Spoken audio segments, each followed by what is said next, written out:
Hey, this is the Farming Sims channel, and I'm on Transport Fever 2. Today, I am loading up a map to start a new series on. The map is Race to the North England, which I have downloaded from the Mod Hub.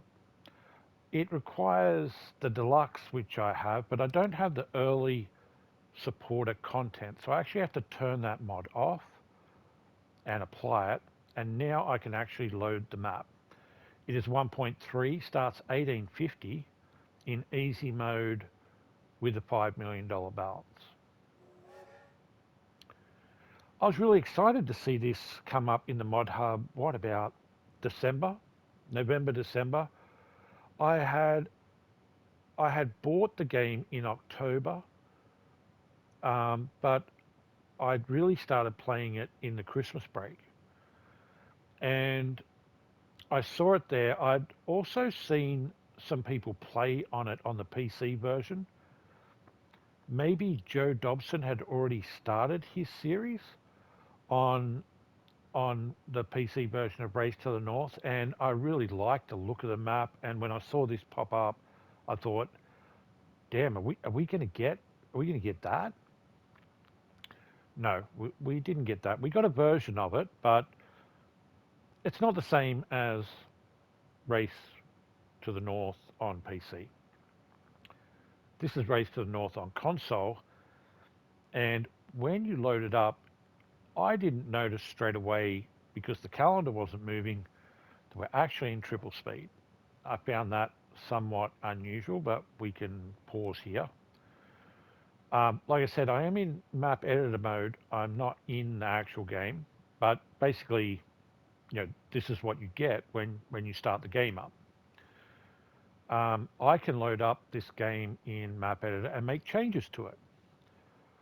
Uh, the first thing that sort of stood out to me was the sizes of the cities, and then when I zoomed in a little, I was like, wow, look at the cities are huge, but look at the spaghetti roads.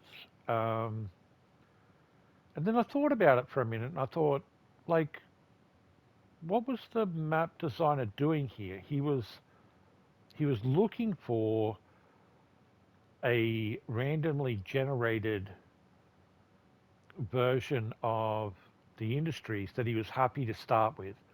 And it looks like he went through like maybe 8 attempts. 1, 2, 3, 4, 5, 6, 7, 8, 9, maybe like 8 or 9 attempts here. Well, that's another zone. That's another area over here. Maybe you're being too harsh, Sims. Maybe you only tried it maybe 6 times or something. But he was definitely searching for a an industry start that he was happy with. And when I looked at London, I thought, well, yeah, there's one there. There's like a quarry into construction materials that would supply London. And then what about tools? Did he score a tools down here as well? Tools here. Does he have planks locally? Yes. And does he have logs? Yes. So logs come down here to tools, can supply Hastings and London. So maybe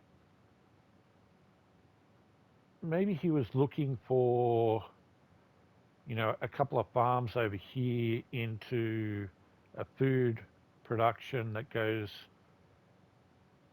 into Portsmouth here. And look at it, like that's pretty cool. Having a fuel refinery actually in the city. That's you wouldn't see that too often, but he's got oil here.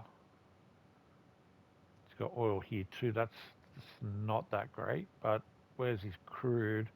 It's got a long way to bring the crude down.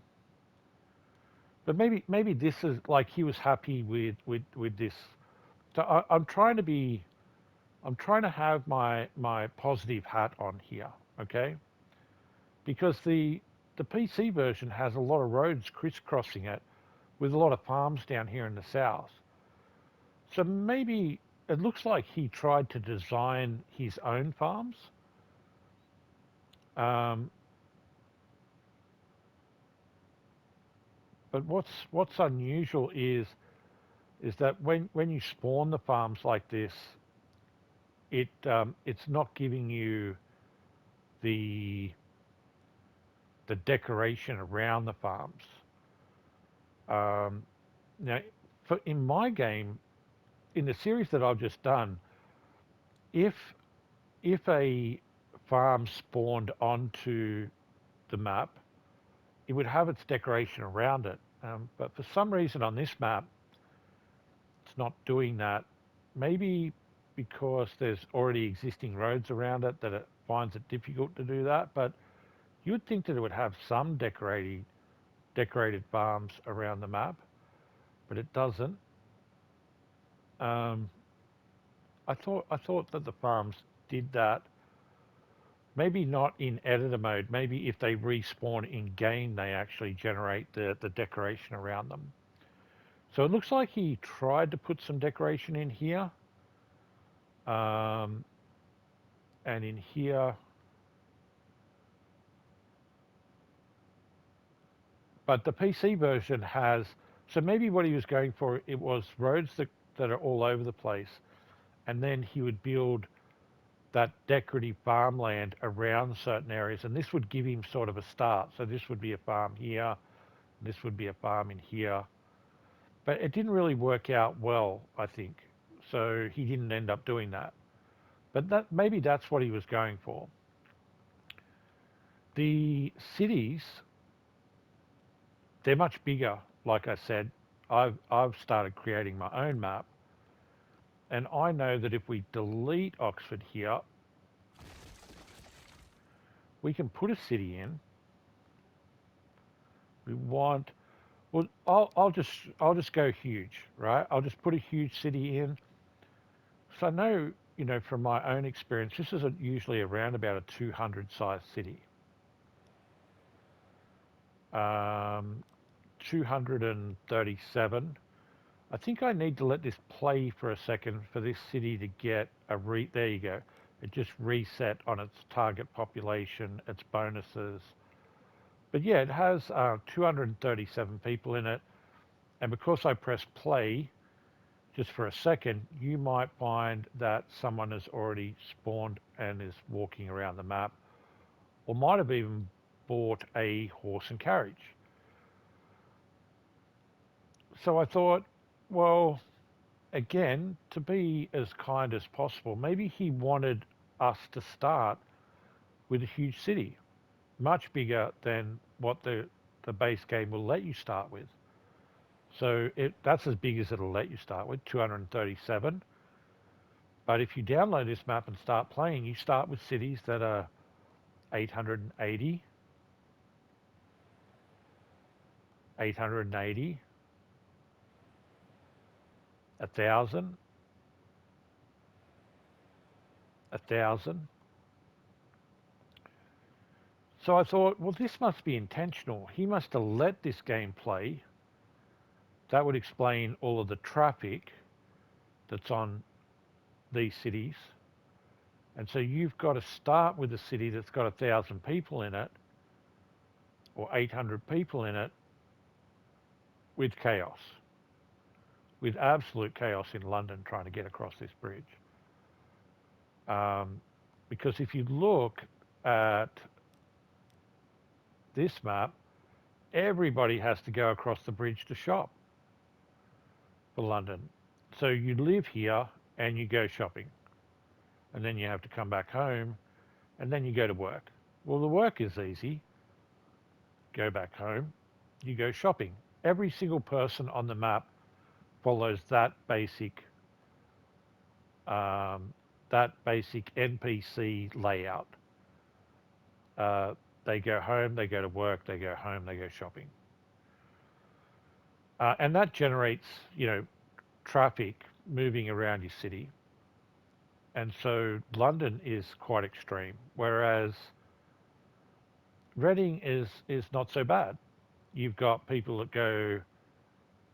that live here that go shopping. Well, a lot of people, this is in a mix together. So people can just walk to the shopping very easily. Mostly people probably have to have a horse and cart to come down here to go to work, which is why you have people that live out here that go shopping, which is why you have this build-up of east-west, north-south here, but you don't have much traffic here because people can walk, and people can walk here. So that presents like a whole interesting challenge that the guy has made to the map, thinking, look, I'm not really interested in the industries. I'm more interested in the race to the north for passengers. So I want to get passengers up to London, Peterborough, Sheffield, Leeds, York, and all the way up to Newcastle. And I want to do the same over here in Carlisle, come up through Manchester, stop into here, a line through here, Birmingham, Northampton, London, Reading, and down here to Southampton. So if you wanted to play passengers on day one, on the base game, at a standard start of a game, you can't. It's not really a viable start to a game. So I think between these two cities, you would have people travelling from Hastings. Let's have a look. Yeah, see, this is a 4-lane road, and what you have here is a lot of people moving between these two cities. So if we select Martha here, she lives in Brighton, but she goes shopping in Hastings. And then she goes back home, and then she goes to work in Hastings. And it looks like you have a lot of people that are travelling backwards and forwards. This person lives in Brighton, and they do the reverse. They do everything in Hastings. So a viable start here would be getting people to move from Hastings to Brighton, getting people to move from Reading along this road. I'm guessing there's people along this road as well. Yeah. So you've got a decent amount of traffic already passing between two cities that you don't actually have on day one of a build. So I like the concept of what he was trying to achieve. I can see how he got there. He went for 4 years with the game running. He let the cities expand from the 220 that it started with all the way up to 1,000 today. He tried to get a balance of industries that he was happy with, just it resulted in this type of thing all over the map. Maybe he was doing it intentionally to try and get a road network on the map that he didn't want to manually put down. And so look at this, he does have a road network here. Maybe that's what he was aiming for. Maybe he was aiming for the bigger cities, and you've already got passengers that want to go places. So taking this map, I thought, I don't want to play on this map. Sorry, mate. The road network thing is probably a deal breaker for me. At first, I was shocked at I thought that this might be a deal breaker for me as well. But strangely enough, the passenger idea, I think, is probably, it's not a bad idea that he's created a start to a map that's quite different. So let me show you what I've done. Okay, so we're back in map editor, and I load a map, and this time I'm loading Race to the North TFS version 1. The change that I've made from the settings is that it is not in easy mode, but it's in medium. I think easy is too easy. I think I think the minimum for me is medium. I've been playing in very hard mode, but I didn't want to set this map up in very hard mode, even though you can change it quite easily. I thought if I was going to share this map, I would at least have it as medium. I've also kept the two demands per city, which was originally with the map, but I've made what the improvements that I wanted to make to it. So first of all, we don't have the spaghetti roads. We just have roads going to the industries and connecting the cities. Okay. So I've cleaned up the entire map. Okay, of all of the spaghetti roads. Second, I then respawned all of the industries from a clean map and connected the roads to those industries and thought if I wanted to balance the industries so that there was some sort of realistic approach to it a little bit, maybe just a little bit of realism. Maybe not a whole heap of iron down here, for example. Maybe I'll swap them out, and if I'm going to swap them out, this might be the perfect opportunity for me to try the expanded industries mod. Whenever I've used it, I've generated a random generated map with those industries on it, and your standard puzzle game, which is connecting the industries, all of a sudden the puzzle becomes a lot more challenging when you play with the extended industries. And to be honest, the couple of times I've tried it, I just wasn't happy about it. I didn't feel good about the balance of the game seemed off. Um, I didn't have, I had some really weird stuff going on, um, and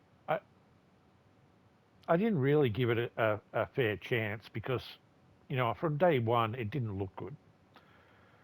But I thought if I'm going to spend the time to clean this map up and then place industries, maybe I could get some sort of balance from the extended industries mod that people might actually have fun playing on it if I share it.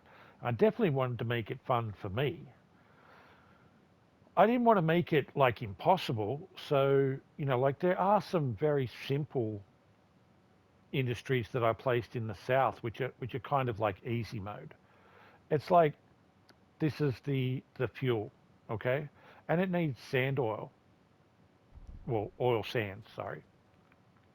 And so there's a couple of oil sands here that goes into the fuel. You get sand as a byproduct, and then the sand could come up here to the construction materials to make.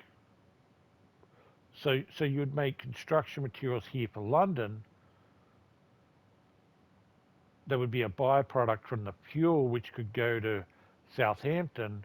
And so just from this line here, this would be super interesting from the point of view of from two oil sands you would get fuel, the sand, and you would get conmats. Now, that wasn't as obvious to me when I first looked at a random generated version of this. But once I started delving into it and seeing what was needed for each industry, I thought, well, actually, I would like to replace like all of these base game with a map that was like 100% the extended. Now, I haven't gone as far as getting rid of everything, but as we scroll over the map, most of it is not base game. One of the base game ones that I have left in are the tools, because I haven't really been able to get, I haven't really looked at the balance of the game like across the entire map. It's been very difficult. I've spent a lot of time on it, but I'm not sure that I have it quite right. You have things like the iron is in the hills here, where in reality, I believe this is where the iron is in England, and close to. And then all the coal is up here with some stone and a little bit of iron and some silver, and some marble. I've added things like, like farms down here on the flatlands. You're not going to find the farms up in the mountains or in the hills. Uh, you've got food here that will produce alcohol, which will go to a food processing and supply Newcastle. Like that is a very simplistic line. Now, these were auto generated. And so what I did was, like this was already here and say this was already here. And what I did is I swapped out a standard base game food processing plant with the extended one. And then instead of this being a third farm here, I swapped it out to be an alcohol. And then I swapped out something here so that and I put coffee in. And then the coffee can come down here somewhere,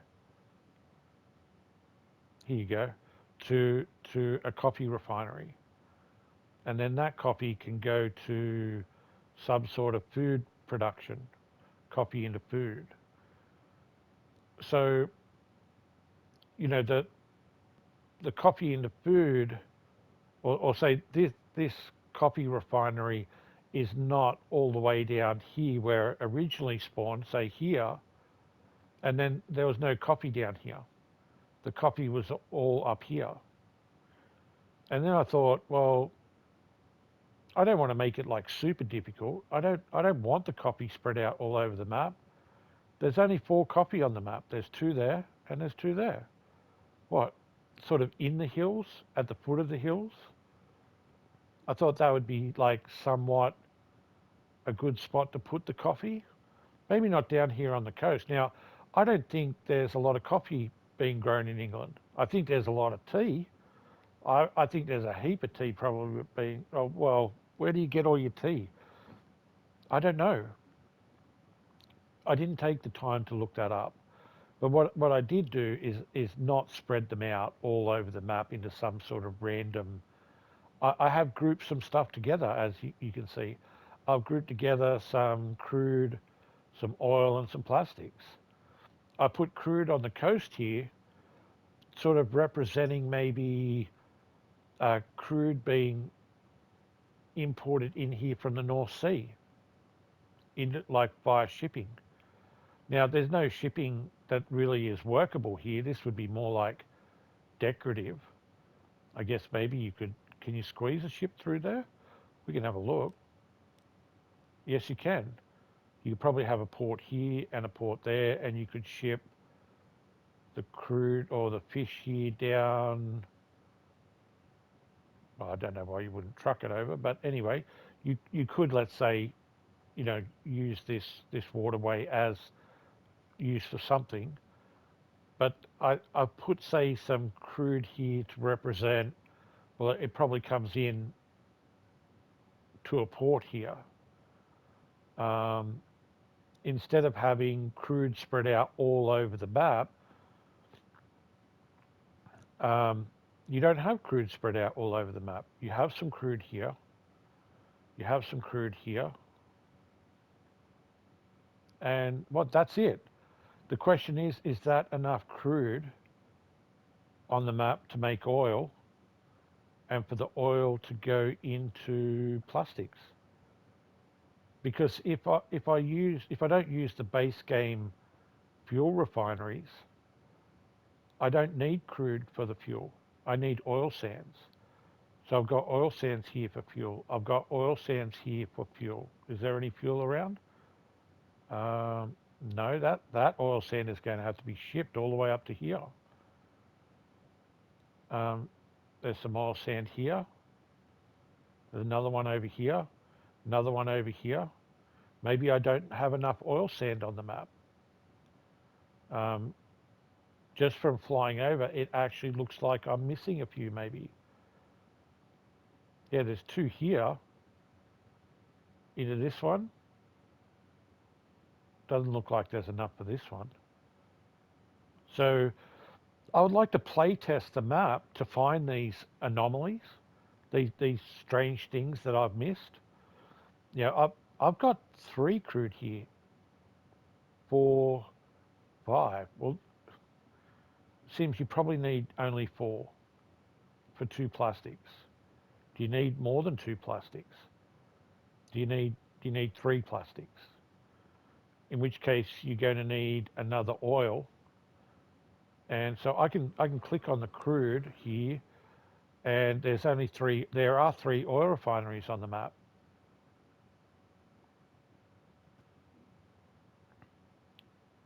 Well, with only 3 oil refineries on the map, I would need 6 crude.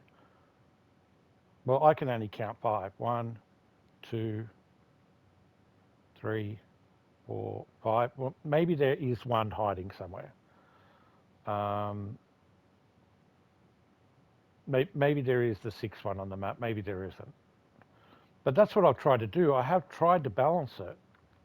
And if I've missed something, then I'd rather my playthrough be like a, a beta version of the map. This is a beta version of the map. And if someone wants to beta test it with me, maybe I share it and I get some people to help me out by playing it and saying, yeah, Sims, and maybe during some early play, I'll notice a change there.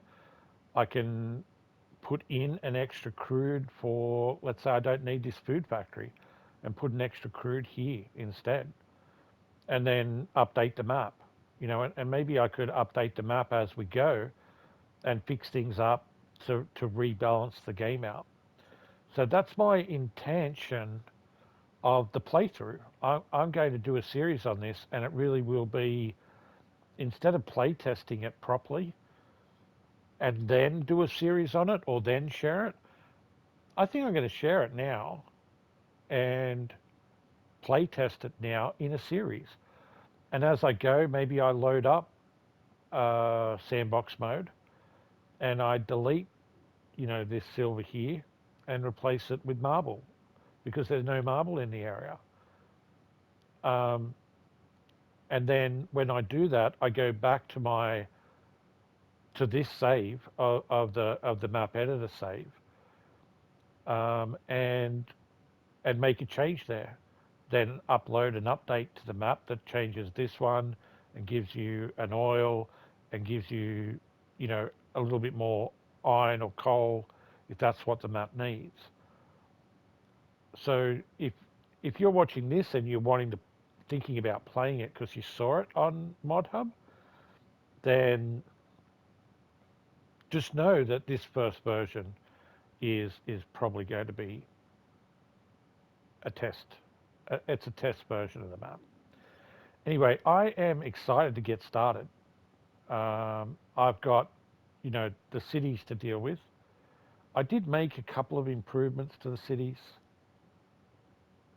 I did experiment here and make a lot of changes here to try and improve the roads that were in Southampton, thinking this is where I might even start. So call it a little cheaty maybe, but I have spent some money in edit mode here on placing a lot of the industries, doing a little bit of road upgrading, just upgrading this road. We lost a whole heap of buildings in here by upgrading this road. We can see that it's down to 650-ish for workplaces and shopping facilities. But I believe when you start the game, this will all start respawning pretty much straight away when I start the game properly. Yeah, so let's get started.